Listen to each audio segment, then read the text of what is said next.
Okay. All right. I think now it's working. I think now my camera is working and my microphone is working as well. Or is it? Okay. All right. Let's start. Bo'lmasam. Cambridge 21 chiqqan ekan. Buni demak birinchi passagini ishlab ko'raman. The Davies sisters. Demak Davy qanaqadir opa-ukalar o'sha opa-singillar bor ekan. Bularning nomi o'sha Davies ekan. Ismi, otasining ismi Nasr. Endi bizda savol turlari ekan. Demak bizda not completion bor ekan. Not completion, true false option. Not completion berildi. O'sha mana tekstda berilgan so'zlarda qisqacha qanaqadir summary qilib qo'ygan, uni topishimiz kerak mana bu so'zlarda va bularda bitta narsani bilishimiz kerak. Passage 1 99% holatlarda bular birma-ketin keladi, in order keladi. Ya'ni birinchi savol javobi, undan keyin ikkinchi savol javobi, keyin uchinchi savol, keyin to'rtinchi savol, xullas shunaqa topib ketiladi. Shuning uchun men mana 2, 3, 4 lar haqida birdan o'qib olishim shart emas. Faqatgina men birinchi savolni o'qib topib olsam bo'ldi mana shu. Ya'ni birinchi savolni men topib olsam bo'ldi, qolgani sekin-sekin kelib chiqadi shu yerdan. Balki birinchi savolning javobi mana bu yerda ekanlar, to'g'rimi? Shuning uchun bu yergacha kelganimgacha demak ancha masofa borligi uchun, shuning uchun men belgilamayman hali ham. Mana 2, 3 belgilashim shart emasdi. Birinchi savolni ko'rib olaman, bo'ldi. Their grandfathers, all right, Gwendolyn and Margaret Davies, telling every life. Ularning grandfather bobosining boyligi nimadan kelibdi? Came from something and transportation businesses. Nimadir va transportatsiya bilamiz, shu mashinalar shunga o'xshashlaydi. Shu mashina biznesidan, shu transport biznesidan va nimadir qanaqadir biznesdan kelibdi xolos. Yaxshi bo'ldi, qolganini ko'rmayman. True false optionda ham bularda ham shunaqa, birma-ketin keladi. Shuning uchun 8 ni ko'rsam bo'ldi. 8 joyini topsam, qayerda located bo'lganligini topsam, men qayerda aytaylik mana bo'lishi mumkin. Qayerdaligini topib olsam men 8 da. Undan keyin mana 9, 10, 11 lar javobi kelib chiqadi o'zidan, okay? Yaxshi boshlaylik bo'lmasam. Okay, 8 da. The Davies sisters childhood influenced the way they decided to use their wealth. Davy opa-singillarining farz o'sha bolaligi aytayapti. O'sha kichkinalik payti ular hozirgi nima bo'ladi? Ularga berilgan pulda, ularga berilgan boylikda qanday ular foydalanishga qaror qilganligiga juda ham katta ta'sir ko'rsatdi deyapti. Balki ular kambag'al bo'lib turib keyin nimasi bo'ladi? Keyin boyib ketgandilar. Endi misol uchun pulni aytaylik aqlan qanaqadir yaxshi narsaga sarflayotgandir, balki bilmadim, charityga berayotgandir, nimadir. Xullas, ko'ramiz bu narsani. Endi просто men o'qishni boshlasam bo'ldi. O'qishni boshlasam o'zbekistonga kelib chiqadi mana yerda. The Davies sisters. Between 1908 and 1924, Gwendolyn and Margaret Davies amassed one of the largest collections of late 19th and early 20th century French paintings in Britain. Amassed one of the largest collections. Короче, Buyuk Britaniyadagi fransuz paintinglarida juda ham katta masala, juda ham katta kolleksiyasiga ega bo'lib turadi. O'sha ularga meros topdi.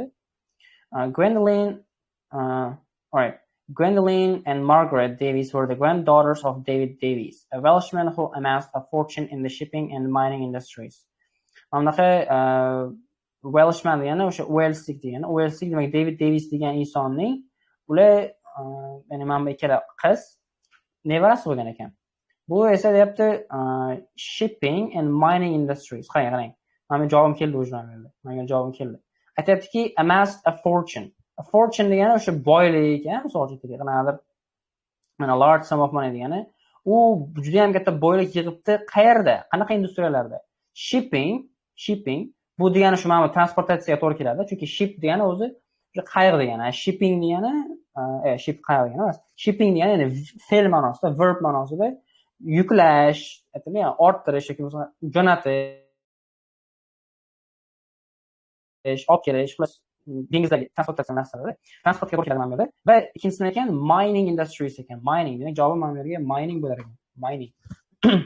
Ko'rasizlar, mana sразу javob keldi. Endi ikkini o'qiymiz mana bu yerda. Their upbringing gave them a sense of social responsibility. Ularda deyapti, upbringing degani o'sha o'sib ulg'ayishi, ya'ni tarbiyasi deyapti ular. O'sha ota-onasi o'stiradi, to'g'rimi? Their upbringing gave them a sense of social responsibility. Ularda, ya'ni mana bu qizlarda o'sishi, ulg'ayishi kichikligida ularga qanaqadir sotsial majburiyat bergan ekan. Qanaqadir jamiyatga bog'liq majburiyat bergan ekan ularga. Hozir ko'ramiz nima qanaqa majburiyatligini. There something was designed to give them an interest in activities such as collecting art. ularning nimadir, there's something, right? Something ularga collecting art, ya'ni mana shu art bilamiz, shu san'at asarlarini yig'ish kabi qanaqa qiziqarli aktivitelar, ya'ni shu mashg'ulotlarda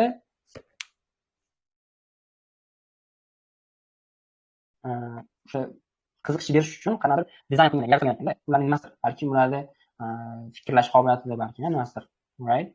Demak, collecting art degan joyni qidiramiz endi. Collecting art activity degan joyni qidiramiz. Okay, yaxshi, zo'r. Xo'p. In 1908, when Gwendolyn came into her inheritance,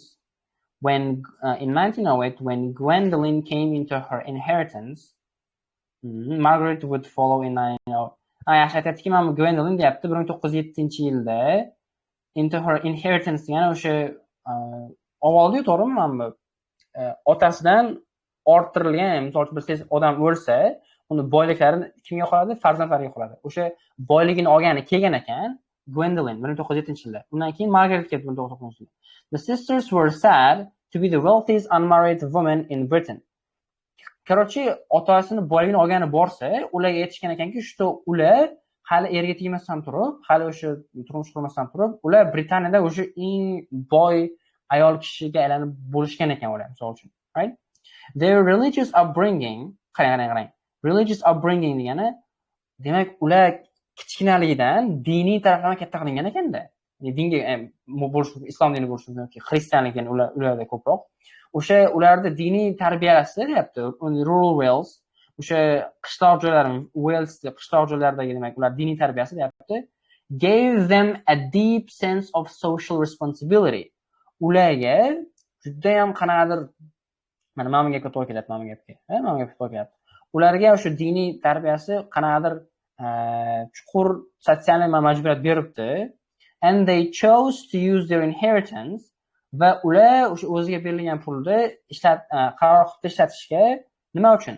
For cultural and philanthropic purposes.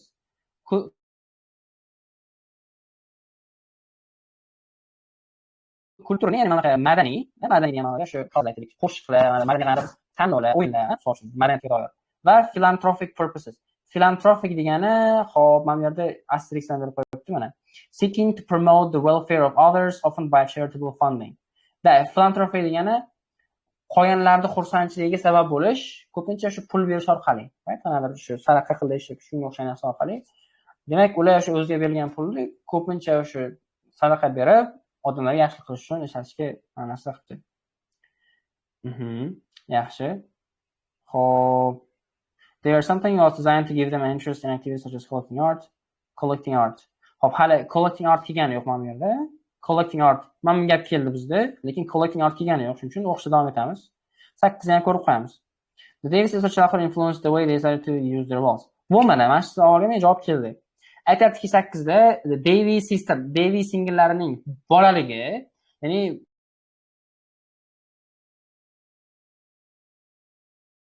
boligini ko'rdik. Demak, ular diniy tarafdan o'stirgan qarashlar, diniy qanaqadir zo'r o'qitilgan ekan ular. Aytayaptiki, o'sha diniy o'sishi deyapti, ularda o'ziga berilgan pulni qanaqa qilib boshqarish, qanaqa qilib qayerga sarflash haqida katta ta'sir bo'lgan ekan deyapti. Rostdan shunaqa ta'sir bo'ldimi? Albatta bo'ldi. Chunki mana bu yerda aytayapti-ku, ular shu diniy taraflama o'stirilgani uchun ular ko'proq pulni o'sha philanthropy, ya'ni charity, haligi sadaqa berib, boshqa qilib sarflashga qaror qildi deyapti. Shuning uchun javobim mana bu yerda true bo'lar ekan. Yaxshi, ko'ryapsizlar mana. Bitta o'q bilan ikkita qo'yib olib ketyapman mana. Bitta men paragraf o'qidimda, ham mana bu yerdan bitta savol javobini topdim va ikkinchi savol qayerligini bildim va true false ham qilib ketdim, ko'ryapsizlar. Buni yana alohida kelib turib qilishim shart emas. Bitta o'qib ketaman matnda, bir marta o'qib ketaman. Keyin o'qiganimdan keyin sразу o'sha matnda menga qaysi savollarga javobim bor. Savollarga bir qarab qo'yaman, bo'ldi. Yaxshi. 9da aytayapti. John Baptista Camille Corot deyapti. John Baptista qayerda keladi bizda?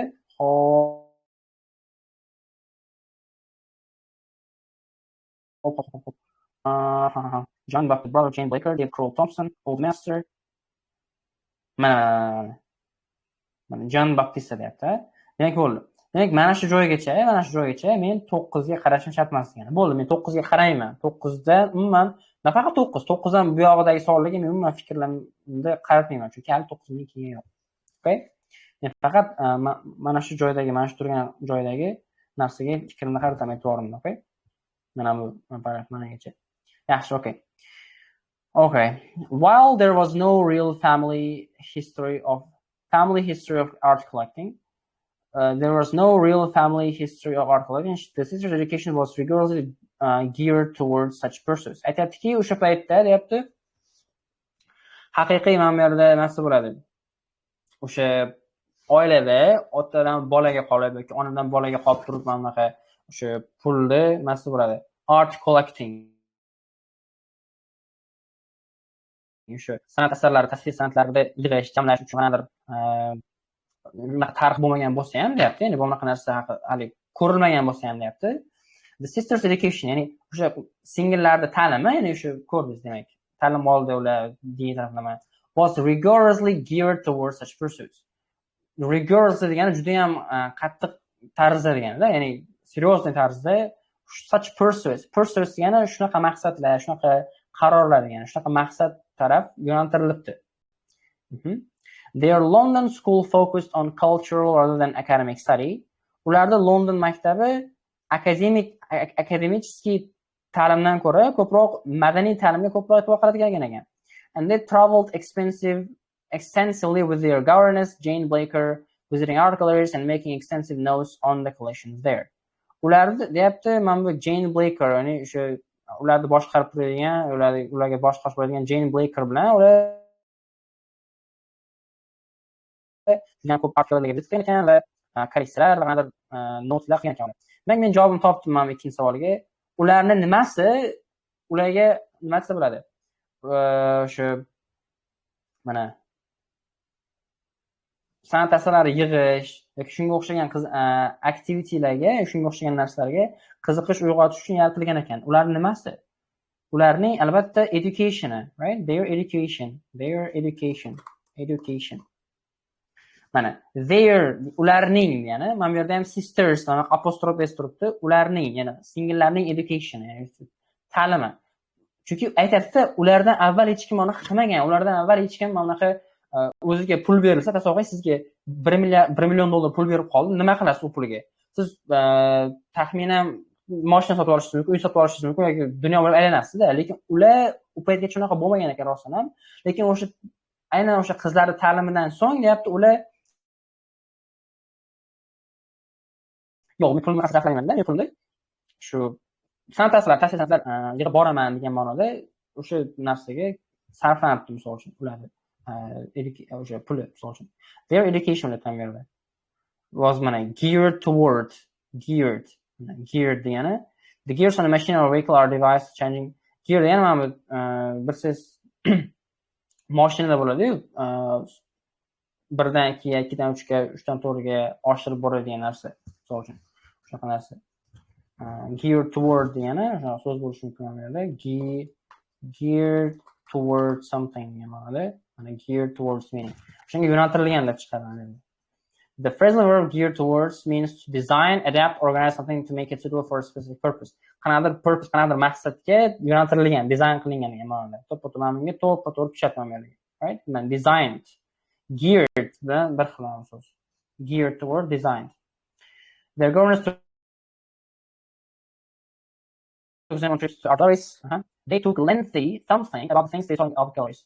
Ular uzun nimadirlarni olibdi, o'sha o'zlari ko'rgan artlardan, o'zlari ko'rgan narsalardan. Nima olibdi ular? Mana visiting art galleries, mana ular art gallerylarga visit qildi mana. They took and making extensive notes on the collections there. Extensive degani juda ham uzun degani, juda ham uzun vaqt, uzun o'sha extensively degani-da. Lengthy ga to'g'ri keladi mana bu yerda. Lengthy bilan extensive. Ular demak nima olibdi? They took notes, lengthy notes. Ular juda ham uzun notlar qilsa, ya'ni not deganda daftarchasini olib turib yozadi. Tarixi mana bunaqa ekan. Mana bunaqa tarixda bo'lgan ekan, misol uchun aytaylik. Ular tarix haqida bilishi mumkin, ularni nimasi bo'ladi? Kelib chiqishi ekan, qayerdan kelib chiqqanligi haqida ko'rgan bo'lishi mumkin-da. That's why. Yaxshi, zo'r. Notes. Yaxshi, okay. Hop, 9 hali kelgan yo'q menga. Jan Baptista kelgani yo'q. Shuning uchun davom etib ketaveraman. Men Truffaut javobi o'tib ketmayapti ekan, Truffaut qolib ketyapti ekan degan chunki 9 javobi Jon Baptista mana bu yerda turibman men. Jon Baptista misolchi. Bungacha hali nechta paragraf bor? Bitta paragraf bor, ikkita paragraf bor mana kelgungacha-da. Tushunibsizmi? O'sha ikkita paragrafni men umuman o'ylamasam bo'ladi men Truffaut haqida. Yaxshi, to'g'riga keldik. The sisters as art collectors. Endi aytayaptiki, bu singillar endi shu art, ya'ni tasviriy san'at yig'uvchilari, o'sha kolleksionerlar sifatida ko'rilyapti menda. Ularning nimadiri showed they liked old master paintings, but they were expensive to buy. Ularning qanaqadir fokusimi, to'g'rimi? Yoki ularning qanaqadir aytaylik yig'ilgan kolleksiyasini ko'rsatdiki, что ular old master paintings, eski shu nima bo'ladi? Eski klassik qanaqadir paintinglarga, o'sha master paintinglarga qiziqqanligini ko'rsatibdi, right? Ammo ular sotib olish uchun juda ham expensive bo'lgan ekan, misol uchun. Yaxshi, shu joyni qidiramiz. The sisters began to make regular art purchases. Mana began to make regular art purchases degani ular sotib olish boshlabdi, ular kolleksiyasiga qo'yish boshlabdi narsani, right? Yig'ishni boshlabdi. From 1908, which roughly coincided degani bir-biri bilan to'g'ri kelib qoldi degani, with the dates of their inheritance. Aytayaptiki, 1908-yilda ular o'sha boshlaganda, işte ular o'sha san'at asarlari, o'sha rasmlarni yig'ishni boshlaganda va o'sha yilning o'zida ular o'sha nima bo'ladi? Inheritance, ya'ni otasidan, ya'ni bobosidan qoldi o'sha yil. Eslasizlar, tepada ko'rdik demak. Juda ham katta boylik qoldi.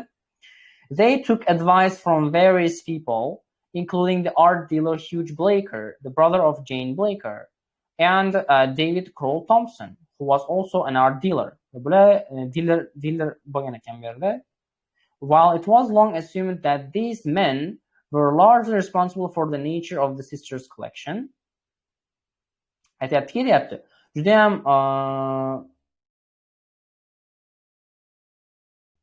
ko'p vaqt davomida odamlar fikrlagan ekanki, что bu qizlar, ya'ni opa singil kolleksiyasi uchun javobgar odamlar aynan shu insonlar, ya'ni mana bu Hugh Blaker, David Kroll Thompsonlar deb hisoblangan ekan.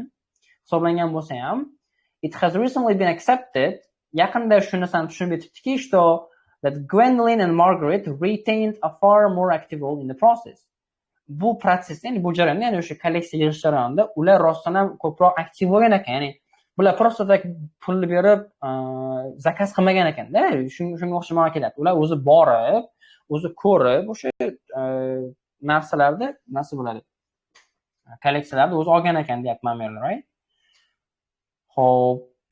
Endi there deyapti. Mana old master haqida gap kelgan yo'qda. Endi mana keyingi paragrafga kelyapti. Demak, men bu paragrafni birorta men javob ola olmadim. Bu paragrafni o'qimasam ham bo'lar ekan.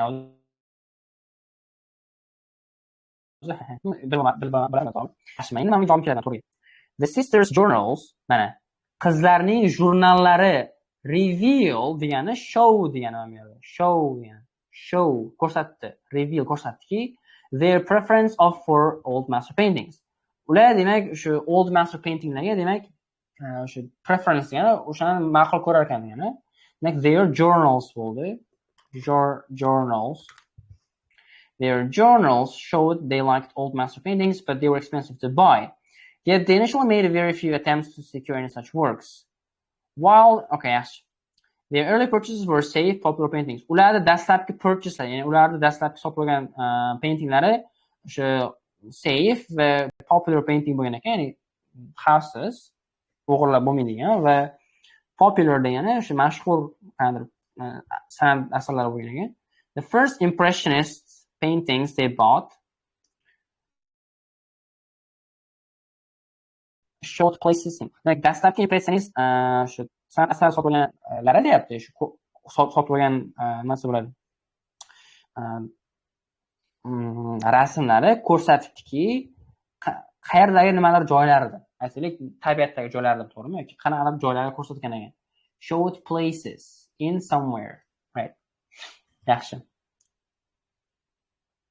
Yet they initially made very few attempts to secure any such works, while the sisters were wealthy in relative terms. Ular boy bo'lgan bo'lsa ham deyapti. Their income was nothing compared to the fortunes of American art collectors of this period.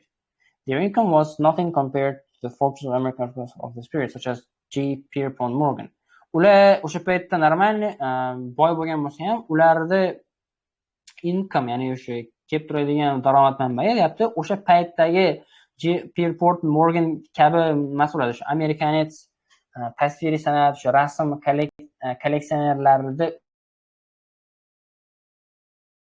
umuman yonida ip eshog'i ekan, ya'ni unaqa daraja bo'lmagan ekan.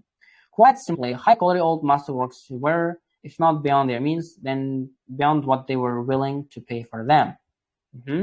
Instead, mana uni nega deyapti? Their early purchases, ya'ni their early purchases deyapti, were of the fashionable, safe variety, mana ham kelyapti bu yerda, and included, for example, paintings by the French artist Jean-Baptiste Camille Corot. O'sha fransuz artisti Jean-Baptistening rasmlari bor ekan ichida. Ular qilgan narsa, right? Mana popular paintings, demak mana bungacha o'qidik. Impressions haqida gap kelmadi va men bunga ko'zimni tushirib qo'yishim kerak, chunki 9 aytayaptiki, the Jean-Baptiste Camille Corot paintings in the David Caesar collection, o'sha mana bu kolleksiyadagi o'sha Jean-Baptistani rasmlari were purchased from a gallery in France. Fransiyadagi galereyadan sotib olingan ekan. Ko'ryapsizlar? Fransiyadagi galereyadan. True bo'ladi, rostdan ham Fransiyadagi galeriyadan sotib olingan bo'lsa, false bo'ladi, yo'q, Italiyadagi sotib olingan bo'lishi mumkin, yoki boshqa davlatdan import qilingan bo'lsa ham, misol uchun. Not keyin bo'ladi, bular Fransiyadan sotib olinganmi, yo'qmi, qayerdan sotib olinganini bilmasangiz. Okay. However, it was only a few years before their collection took a new direction and they turned to the work of the French Impressionists. Impressionists kelyapti. Impressionists mana keldi. We know that Hugh Blaker, as a champion of contemporary French art, had a hand in it. And we know also that they would have seen examples on the various trips to Paris. Paris. And we know also that they would have seen examples on their various trips. They showed places in Paris. Whatever the precise reason for this change, the purposes of the Empress art made in Nocturnal were scenes of Venice by the French artist Claude Monet. Fransuz artisti Claude Monetning qayer? Venice bu shahar bu, right? Shahar degani o'sha Venetsiya bo'lishi mumkin. Venetsiya shahridagi scene, sahnalarni ko'rsatgan ekan. Demak, javobi mana bu yerda in Venice bo'lar ekan. Venice, right? Venetsiya. Venice shaharda bu, Venice mana. Ko'rsatayapsizmi? Mana Venetsiya shahri bu. Italiyada. Italiyada joylashgan. Qo'yda cho'lida. Venice. Right. The first impression is that they both showed place in Venice. To'g'ri. Venetsiya ekan mana. Impact of First World War. Birinchi jahon urushining ta'siri. Okay. Yaxshi. They helped bring artists from Belgium to Wales. Ular Belgiyadan Walesga artistlarni olib kelibdi, right? They worked in something for soldiers in France. Ular Fransiyadagi o'sha soldatlar uchun qilingan qayerdadir ishlagan ekan. Balki bunkerlarda, to'g'rimi? They worked in somewhere. Endi bular Fransiyadan sotib olinganmi, yo'qmi? Uni ko'rishimiz kerak mana 9 da.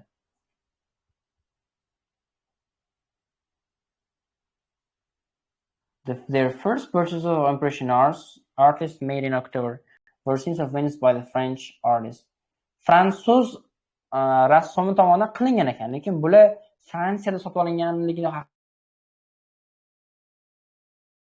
bilmayman. Aynan Fransiyaga borib olib kelgan ekan. To'g'ri, fransuz qilgan ekan uni, Fransiyada sotib olib kelgan.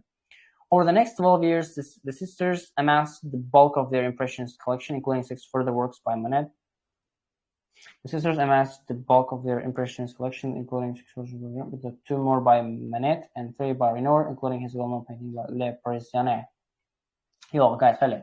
Bu yerda Fransiyadan sotib olingan degan ma'lumot yo'q bu yerda. Ya'ni aynan Fransiyadan borib sotib olibdi degan informatsiyani bilmayman-da men bu yerda. Uchun katta ehtimol bilan buni javobim not given bo'ladi. Javob, okay? Katta ehtimol not given bo'ladi. Not given qilyapman. Not given bo'ladi, to'g'rimi? Boshqa analysis yo'q. Hugh Blaker opposed the Davies sisters' decision to buy art by French Impressionists. Aytayaptiki, Hugh Blaker deyapti. O'sha mana opa-singillar bor, to'g'rimi? Opa-singillar French impressionistlaridan o'sha tasviriy san'at, rasm sotib olmoqchi bo'lgan ekan, qilgan ekan. Lekin Hog degan odam unga qarama-qarshi chiqdi. Oppose degani qarama-qarshi chiqmoq degani, ma'qullamaslik degani. Lekin Hog bor ekan. You know that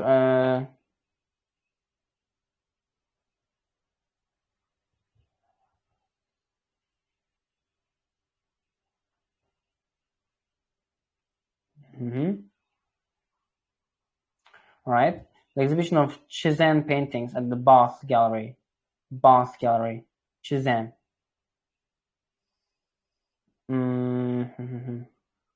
Cézanne mana meni kelyapti. 11 javob. Okay. O'qiylik-chi. Like Belgiya bilan Wales topishimiz kerak.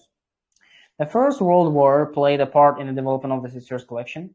Their initial response to the war effort was to finance the safe passage of artists from occupied Belgium to Wales as a humanitarian act, but also with the hope of establishing a vibrant artists community in the area. Later in the conflict, those sisters decided to volunteer with the work at a canteen for troops at Troyes in northern France. Troop degani mana so'z troop degani soldat degani, troop degani soldat degani, soldiers degani. Va Fransiyadagi soldatlar uchun nimada ishlabdi ular? Kantinda ishlabdi. Kantin nima edi bu? Bu oshxona edi, right? They worked in a canteen for soldiers in France. Fransiyadagi shu soldatlar uchun oshxona ishlabdi. Opinions about this as our collectors, bular haqida endi opinionlar. Were not considered typical collectors.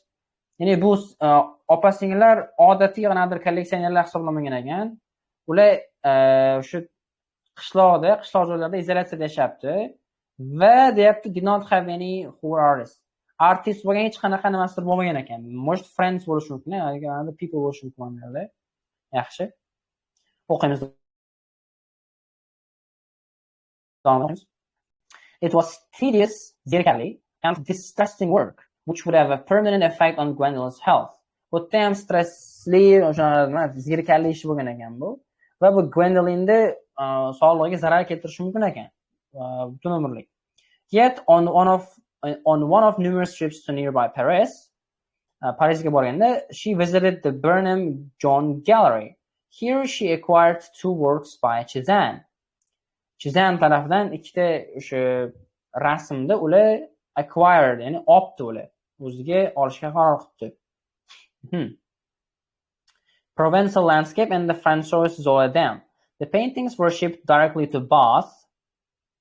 The painting deyapti, ya'ni mana bu rasmlar to'g'ridan-to'g'ri Bathga shipped, ya'ni dastlabki qo'rilibdi, England, where they became the first works by Cézanne to go on display in a public gallery in Britain.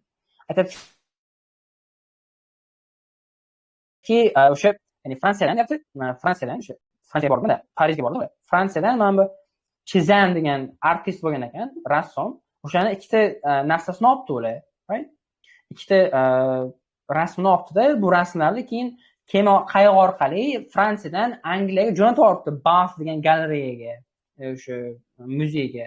Va o'sha muzeyda, demak, Britaniyada birinchi o'sha muzeyga chiqqan fransuz haligisi bo'libdi. Cézanne tarafidan keltirilgan birinchi ishlar bo'libdi mana bu yerda. The exhibition of Cézanne paintings at the Bath Gallery was very popular with the public. Juda ham populyarli bo'lib ketdi degan narsa bormi mana bu yerda? Va mana bu yerda Hug Blaker 10-sonali Hug Blaker opposed the Davies sisters' decision to buy. Bularga qaroriga qarshi chiqdi mana bu yerda. Hug Blaker o'zi mana bu yerda bor edi. It was only a few years before the collection took an introduction they turned to the work of French Impressionists. We know that Hug Blaker as a champion of contemporary French art had a hand in the decision. Hattoki a hand in the decision, ya'ni o'sha bu opa-singillarda o'sha qilayotgan tanlovida bularda ham qo'li bor edi. Ya'ni bularda ham fikri bo'lgan. And we know also, va shuni bilamizki, that they would have seen examples on their various trips to Paris. Parisga juda ham ko'p triplarda ko'rgan bo'lish kerak. Whatever the precise reason for this change, their first purchases of impression art made in October were scenes of Venice by French Claude Monet. Opposed the Davies sisters' decision to buy art by French. Bu yerga navbat qarama-qarshi chiqdi deyapti. ammo navorot bular o'sha qaror qabul qilganda buni ham hissosi bor deyapti Haq Blakerda. Navorot opposite emas, navorot bu qo'shilgan adashmasam bu yerda. Qayli? Chunki 10-savolda qarama qarshi chiqdi deyapti, ya'ni sotolma deyapti mana bu yerda. Sotolma deyapti. Lekin mana bu yerda o'sha mana bu opa singillar 1912-yilda sotib oldi, to'g'rimi? Sotib oldi mana bu yerda. Sotgandan aytadiki, biz bilamizki, shu Haq Blaker o'sha qanday chempion bo'lgan ekan. Buni ham gapi bor ekan ular sotib olganida, right? Sotib olgan paytda nimadir gapirgan ekan bu. O'sha qarorda buni ham roli bor ekan. Lekin mana bu yerda sotib olmadi deyapti mana bu yerda. Lekin bu yerda sotib olgan bu yerda. Shuning uchun nasıl bo'ladi? Contradiction bor bu yerda. Shuning uchun false olyapman bu yerda. Endi mana bu yerda. Xo'p.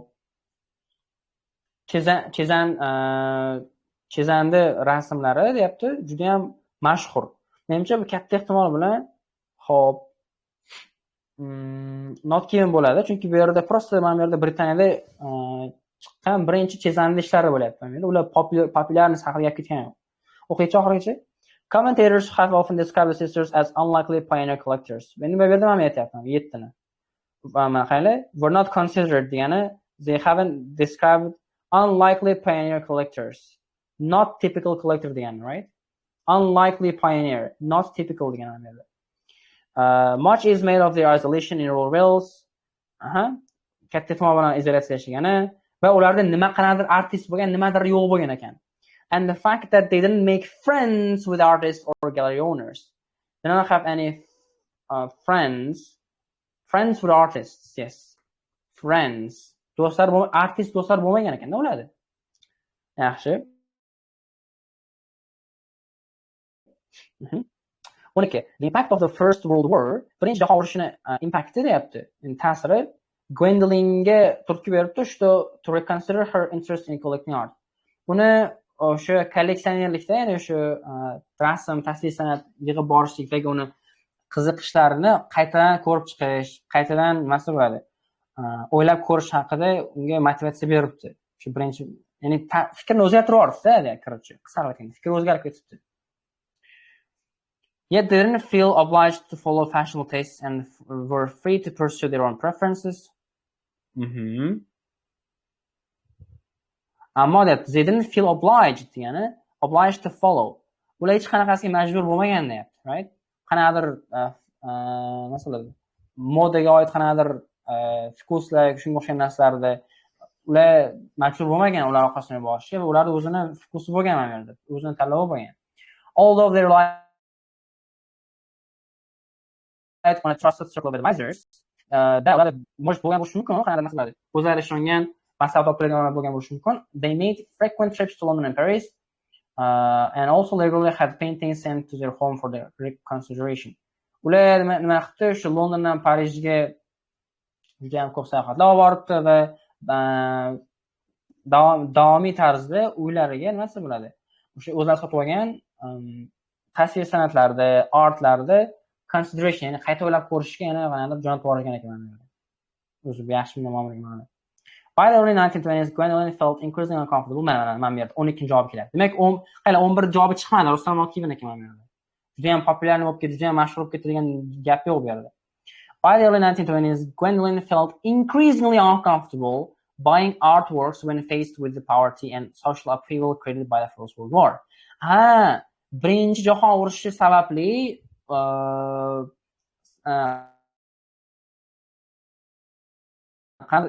social and ijtimoiy qanaqadir upheaval, qanaqadir burnout degan so'z, bu bilmaysiz is a big chance which causes a lot of trouble, confusion and worry. Qanaqadir sotsial qanaqadir muammolar va poverty, qashshoqlik olib ketdi, ya'ni birinchi jahon urushidan keyin o'sha puli ham menimcha tugab ketgan, mana qashshoq bo'lib qolgan, mana bu yerda poverty, o'sha kambag'allikka uchragan va ijtimoiy muammolarga duch kelgan deyapti.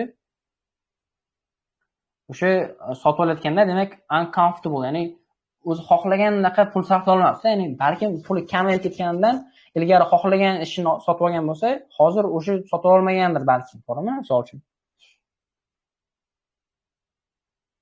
Her philanthropic pursuits then became focused almost exclusively on social causes and the development of Sisters' home at Grosvenor Hall into a conference center and the venue for the Grosvenor Festival of Poetry. keyin deyapti uning filantrofichniy maqsadlari deyapti endi boshqacha yo'ldan ketibdi deyapti.